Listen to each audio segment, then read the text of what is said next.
Holy Ten's wife flees home amid claims of health troubles and erratic behavior. The 11th of September 2025, by Zim Live reporter. Rapper Holy Ten is facing a deepening personal crisis marked by heavy drinking, violent outbursts, and deteriorating health, with close relatives pushing for his admission to rehabilitation.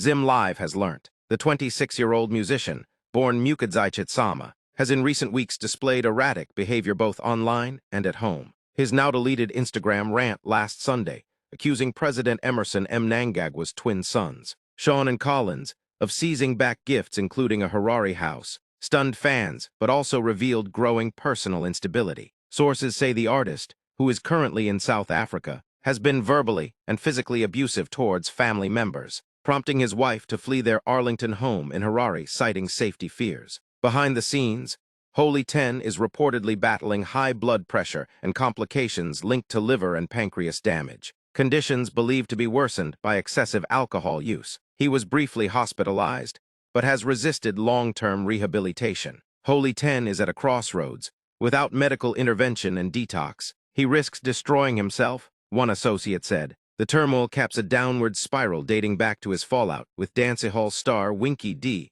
over the politically charged track Ibatso. Holy Ten later disowned the collaboration and aligned himself with ZANU-PF during the 2023 election, a move that alienated many of his fans. Now insiders say his greatest battle is no longer political but personal, as violent outbursts, talking to himself, and episodes of self-destruction alarm those closest to him. His manager, Roland Mudzingwa Chinanga, has not responded to requests for comment.